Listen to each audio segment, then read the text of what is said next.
Саламатсыз Рахат мырза, мына бүгүн сиз жетектеген ушул балдардын эс алуу борбору Жирзинс атындагы бир нече жылдан бери иштеп келет. Мына бүгүнкү күндө сиз жасаган бир топ алуулуктуу иштерди көрүп атабыз. Негизинен эле ушул балдардын эс алуучу борбору жөнүндө кыскача маалымат айтып берсеңиз. Бул өзүбүздүн Жирзинс 74-жылы ачылган экен, 1970. Ошондон бери Ички иштер министрлигинин балдар эс алуучу жайы болгон экен. Баягы Союз учурунда пионерский лагерь дегендей. Анан азыркы бүгүнкү күнгө чейин ушуну сактап келатабыз. Ушул Ички иштер министрлигинин ичинде балдар эс алып атат. Жана өзүбүздүн ветерандар, вдовалар, ошолор эс алат bizde. Биз сезондун башында 19-июндан баштап 6 поток, ошо менен 24-үндө жыйынтыктайбыз. Ошо 6-поток 13-ünde gelip 24-ünde бүтөт. Биздин акыркы 5-потоктун фабрика сөз атындагы концертти баштайбыз.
Эми сезон учурунда биз 2000ден тегерегинде балдарды кабыл алабыз. 300-350ге чейин ветерандардан кабыл алабыз. Жетим жесир, детский дом, интернаттардан 100ге жакын баланы бекер эс алдырабыз. Ошондой эле ушул бүт республика боюнча Жалал Абадтан, Таластан келип кетип эс алып кетип атышат. Андан тышкары жана ГАИде бизде юный инспектор деген болот жылда. Ошондон уткан балдардан мына быйыл 12 баланда эс алдырып, бекер эс алдыргандардан ошолор кабыл атат, соц фонддордон келип атат. Чоңдордон бекер эс алдыргандан бир 20-30тан ушундай кемпир чалдарыбыз бар, ушундай болуп калгандар болот, эки жактан келгендер. Ошолорду эс алдырабыз.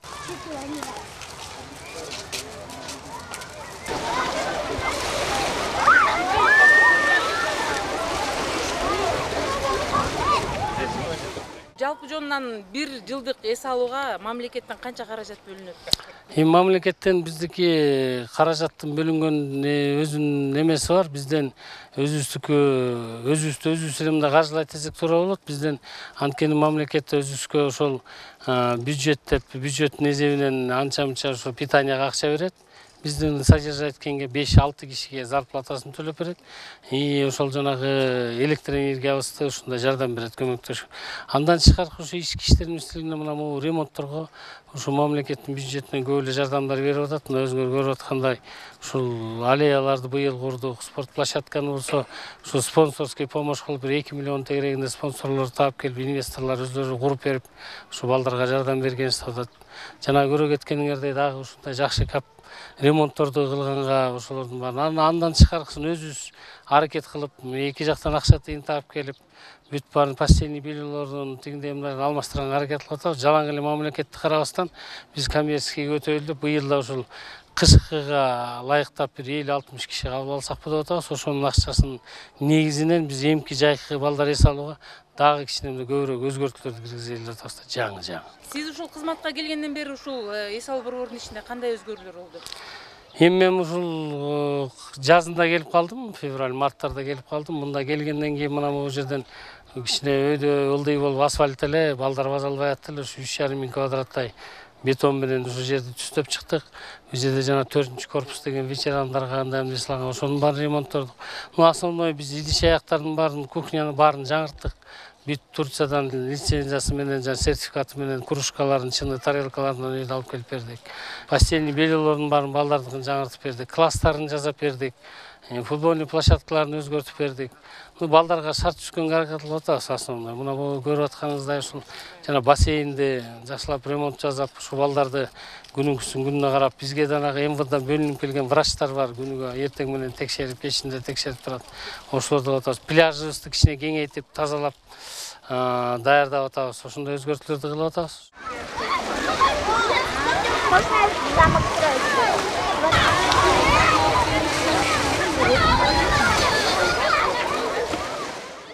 Бул эл аралык эс алуу борбору деп айтылат экен. Бул кошуна өлкөлөрдөн келип эс алышабы же атайын-аларга бир квота бөлүнөбү? Бул эмне үчүн андай болуп айтылат? Жок, бул ошондой болгонунун себеби биздин көл жээгинде ушу 6-7 эле ушу биздикине окшогон пионерский лагерь деп аталып жүргөндөй азыр улардан бар экен. Ошолордун биринчилерине кирип биз тендерлерге катышып атабыз. Ошонун ичинен биз азыр чоң тендерге катышып ОБСнын тендерин утуп алдык. 17-жылга чейин чогуу бүт барын. Ошонун ичинде Өзбекстан, Тажикстан, Россия, Казакстан ошо мамлекеттин представительдери келип катыштык. Бир 7-8-10дой ушундай детский эмелер катышты. Ошонун ичинен биз биринчилерден болуп алып чыктык. Алардын бүт стандарттарына биздике жаткан болупчу. Ошонун ичинен ушу эки жактан келгендер эле ошондой атка кондуруп эле ушул эл аралыкка балдарга эс алганга деп, Кудай буйрса, кышкыга спортсмен жаш балдарды, анан эмки жайкыга ушул спартакиадаларды эл аралык өткөрсөкпү деген ойлорубуз бар да. Ушул жерде. Бул Керемет көл Кыргызстанда орношкон. Кыргызстандын ичинде жана бул жерде көбүнчө биздин Кыргызстандын келечек урпактары келип эс алат экен. Эгерде тарыхка кайрыла кетсек, ушул эс алуу борборунун атын Жержинс эмес, биздин өзүбүздүн бир улуттун өкүлдөрүнөн Чокморовдун атынанбы, же болбосо Турсуналиянын атынанбы, же болбосо биздин көрүнүктүү саясий ишмерлерибиздин атынан коюп, жана ошол киши жөнүндө биз келечек урпактарыбызга тарых катары окутуп үйрөтсөк болбойбу? Бунун атын которуу жөнүндө маселе жокпу? Эми мунун аты которуу жөнүндө ар ким ар кандай сөздөрдү айтып жүрөт.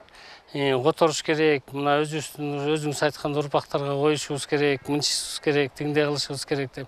Но биз мындайча ойлоп, ушул бизден биринчи чыккан чекист эле, Жержинс эле деп тетиги илгерки баягы тарыхты карап отурсак, ушул кишинин көп эмгеги бар эле, мындай эле, тиңдей эле деп биз тарыхчылар менен дагы, ветерандар менен да бир ооз сүйлөшүп көрсөк, тиңдей мындай айтсак, кээ бирөө ушундай деп атат. Но бирок азырынча бул жөнүндө маселебиз көтөрүлө элек.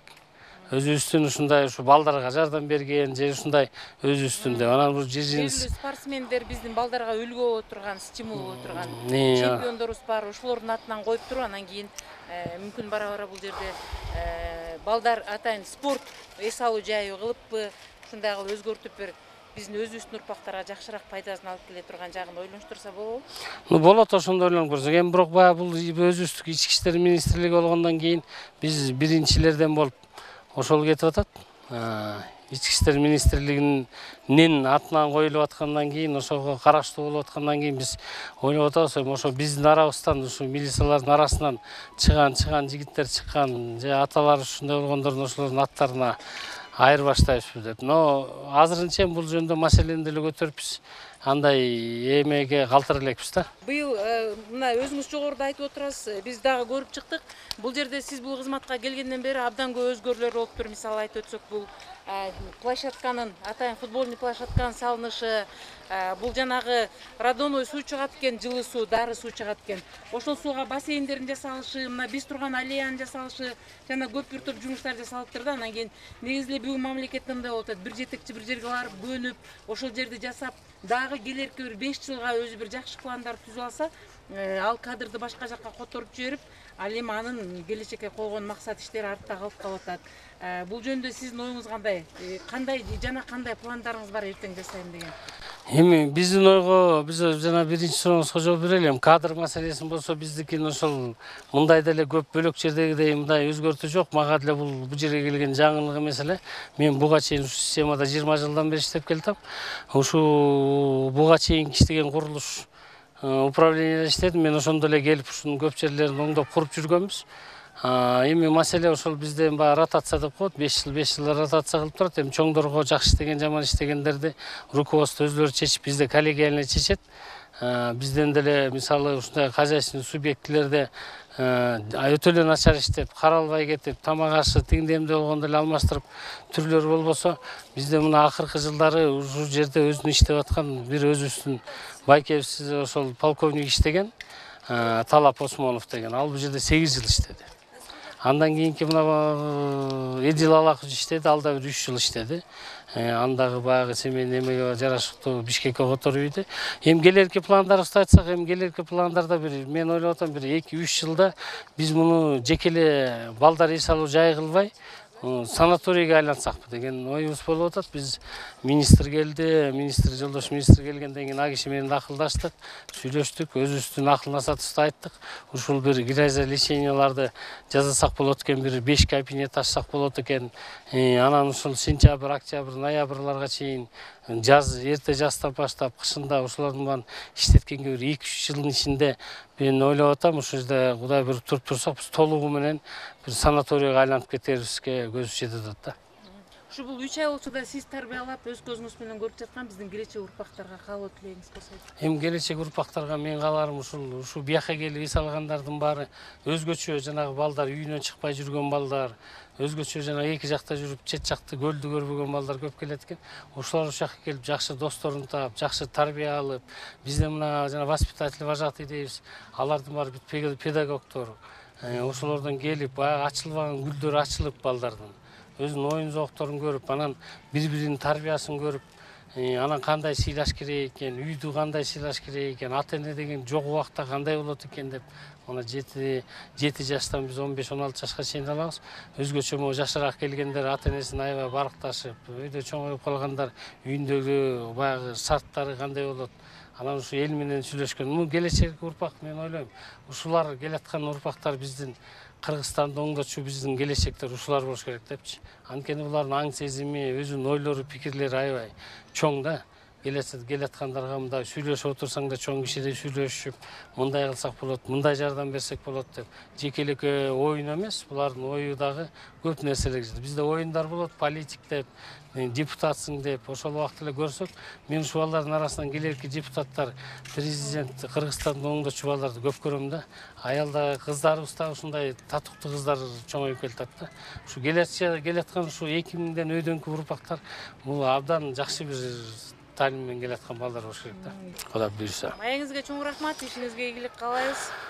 Мындан ары да биздин ушу келечек урпактарга бир жакшы талим тарбия берип жүрө бериңиздер. Рахмат, сиздерге да рахмат. Аман эсен болуңуздар.